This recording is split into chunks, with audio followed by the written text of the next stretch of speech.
이재명의 친형 이재선 씨가 2012년에 정신질환이 있었다고 보기에 부족하다.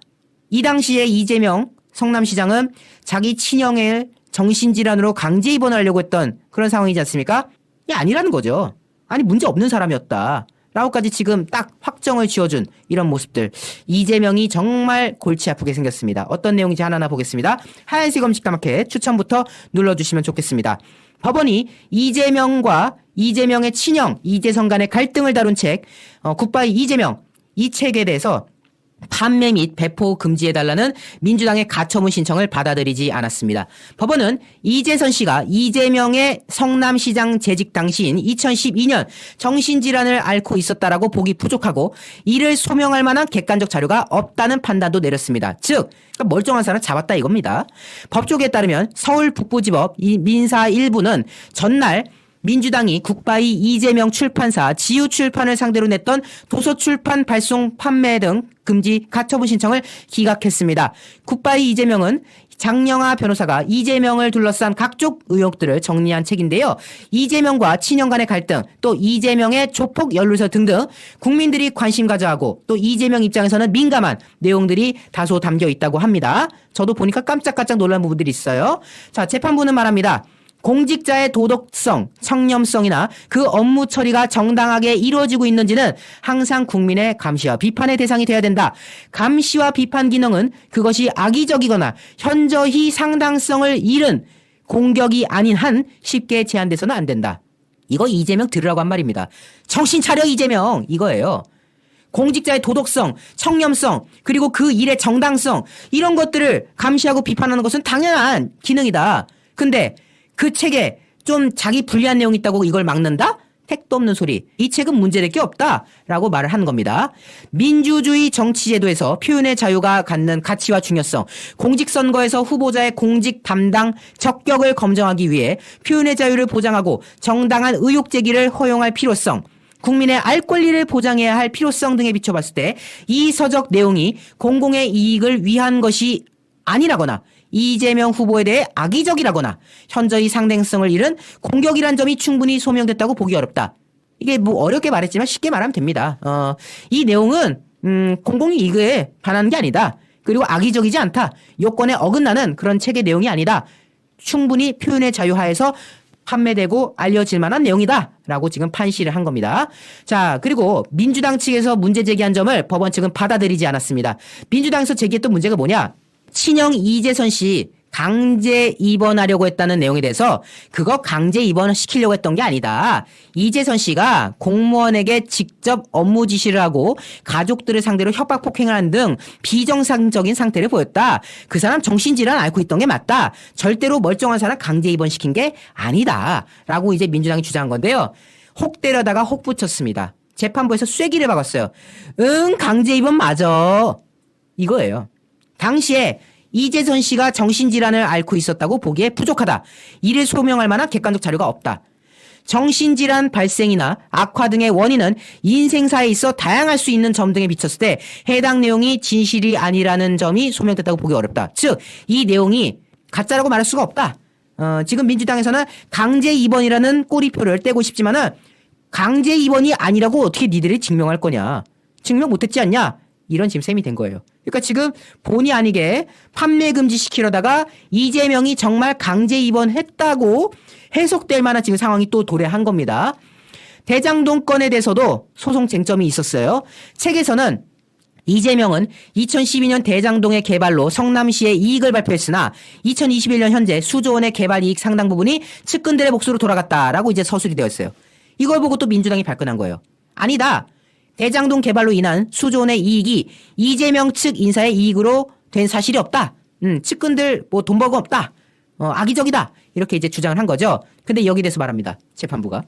유동규 등이 현재 대장동 사업에 관한 비리 문제로 형사재판을 받고 있는 사실이 현저하다. 언론 보도도 상당히 많았다. 이 부분을 표현한 내용이 진실이 아니란 점이 소명됐다고 보기 어렵다. 즉 대장동 개발로 상당 부분이 측근들의 이익으로 돌아갔다라는 내용을 거짓이라고 보기가 어렵다. 이거예요 지금. 아니 지금 언론에서 지금 나오잖아요. 유동규 깜빵 가고 한 등등등등. 그런데 이재명의 측근들이 수조 원의 개발 이익 중 상당 부분을 챙겨갔다는 게 거짓이라고 말할 수 있어? 실제로 그렇게 관여를 했는데 인정 못한다. 또 한 번 민주당이 혹 때려다가 혹을 또 붙인 그런 상황이 되었다는 겁니다. 민주당의 공직 후보자 추천권과 유권자의 선거권이 침해됐다는 주장에 대해서도 법원은 후보자 추천 행위는 이미 완료됐기 때문에 후보 추천권이 침해됐다고 볼 수 없다. 정당이 유권자를 대신해 가처분을 구할 수도 없다. 라고 덧붙이는 등등. 그러니까 지금 민주당이 건 모든 것들이 다 바꿔먹었습니다.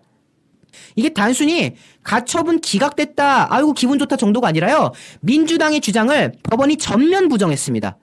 야, 이거 지금 민주당이 굉장히 고심이 깊을 수밖에 없는 과정 같은데요. 그러다 보니까 국민들도 환호합니다. 양심적인 판사가 존재한다. 이재명 선거운동본부나 다름없는데 이런 와중에 양심 있는 판사가 존재한다는 것이 다행이다. 이런 지금 목소리들이 계속해서 보여지고 있는 모습도 살펴볼 수가 있었습니다. 그런데 오늘 아침에 어제 아침이군요. 김종민 의원이 한 라디오에 나와서 이 문제에 관해서 자기의 생각을 얘기했습니다. 민주당이 뿌리 깊은 그런 갈등이 있습니다. 정리가 된 듯이 보였는데 얼마 전에 이병철 씨가 돌아가셨습니다.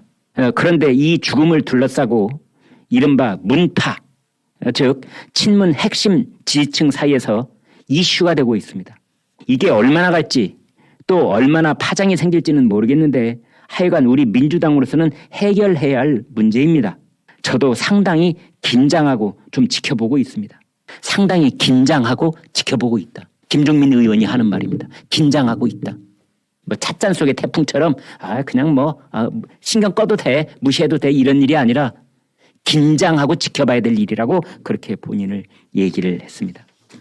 그래서 이재명 후보의 형수에 관한 극악한 욕설, 그리고 이제 윤석열 후보의 부인 김건희 씨의 또 그 육성 통화 내용의 그 녹취 내용 이런 것들이 지금 서로 일정 유튜브에 또 공개가 되느니 마느니 여기에 대해서 법원에서 뭐는 빼고 하라는 이렇게 가처분 신청이 내려져 있죠. 이미 어제도 그렇고 오늘 또 계속 이제 가처분 신청이 내려져 있어서 저쪽에서는 열린공간 TV하고 서울의 소리에서 지금 일부 틀고 있고 이쪽에서는 가로세로 연구소에서 틀고 있고 그런 식의 아주 혼탁한 육성 녹취 틀어주기 전쟁이 벌어져 있습니다.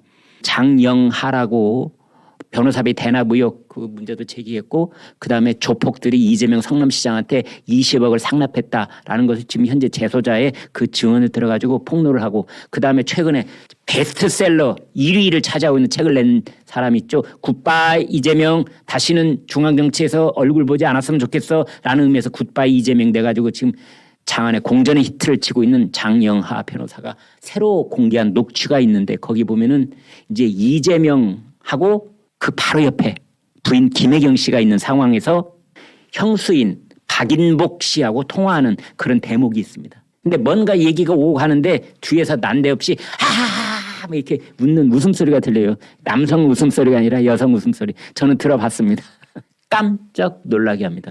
그러니까 이 웃음소리만 들어보면은 물론 김혜경 씨 목소리가 직접 나오지는 않습니다. 김혜경 씨가 거기서 코멘트를 하는 그런 대목은 아직 없는데요. 그냥 웃음소리만 들어도 어떻게 보면 소름이 좀 끼친다고 할까? 여러분 상상이 되십니까? 그 형수 박인복 씨가 그랬대요. 그 통화에서 이재명 후보의 쌍욕과 손아래 동서의 비웃음 소리가 특히 뼈에 사무쳐 도저히 잊을 수가 없다. 그 전화통화를 했는데 시동생 이재명이 했던 쌍욕 그리고 손아래 동서가 그 자기 신랑이 하는 그 쌍욕 소리를 들으면서 하하 이렇게 웃었던 그 웃음소리가 뼈에 사무쳐서 잊을 수가 없다. 그런 얘기를 하고 있습니다.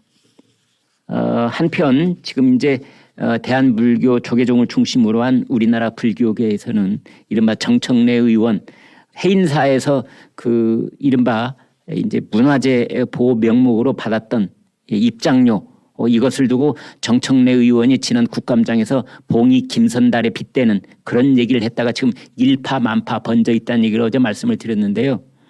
그래서 이제 정청래 의원이 이렇게 폭로를 했지요.